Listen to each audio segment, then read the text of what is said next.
Good morning, everyone. Morning. So, my family and I joined the parish at Easter. So, in many ways, we're still getting settled in. These past months have brought a lot of changes, both inside and out. And in the midst of all that, I found myself relearning something that I thought I had down: how to live with intention instead of just momentum. For decades, I kept faith on the sidelines. I told myself it didn't matter. I got used to that silence. I thought I had everything under control, but I didn't notice how easy it was to drift, to live without an anchor, without purpose. Then a question started pressing in. What if God is real? Because if it's true, and if Christ really is who he says he is, then faith isn't something you file away as a personal preference. It asks something of you. It calls for a response. It changes everything. Admitting that was uncomfortable, not because it hit all at once, but because it was built slowly, quietly, until it couldn't be ignored. Then came the moment that changed everything. One evening, on the way to viola lessons, my son Victor said, "Dad, I want to learn about Jesus. I want to go to church." He had no idea what that stirred up in me. When your child starts reaching for God, you realize fast that you can't take him somewhere that you've never been before. That moment shifted something in me. I knew God was speaking and he was using my son to do it. Shortly after that, I entered RCIA, and by the grace of God and thanks to the patience of that entire team, they kept letting me show up. Week after week, they helped build the foundation I never had. Without them, I wouldn't be Catholic today. Since coming into the church at Easter, I've tried diligently to live life differently, not perfectly, not dramatically, just deliberately.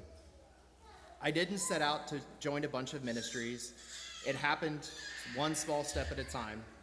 Queensmen, the Knights of Columbus, then a weekly hour of adoration that's become one of the most grounding parts of my week.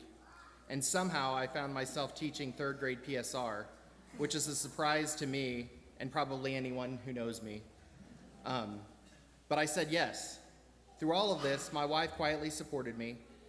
Her encouragement kept me moving forward when I wasn't sure what would come next.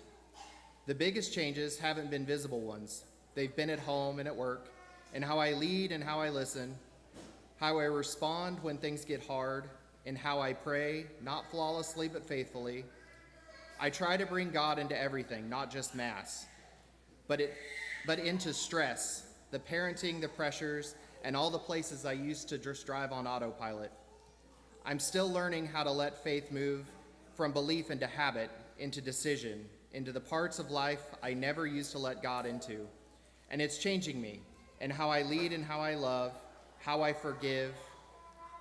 The parish has been a huge part of that change. The school, the ministries, the people who carry one another's burdens without making any noise about it, you can feel it here. What we're building together isn't just brick and stone. It's a spiritual foundation that holds people up when life gets heavy. And in the world where so many feel overwhelmed and disconnected, that kind of presence matters. So as we continue our time of stewardship renewal here at St. Mary and in our diocese, I want to offer this. We already know this faith is true, but even what's true must be remembered and responded to, not out of guilt, not because someone hands you a packet, but out of gratitude. Give something of yourself this year, whatever you can. Your time, your gifts, your attention. It doesn't have to be dramatic. It just has to be honest. Let God work with it.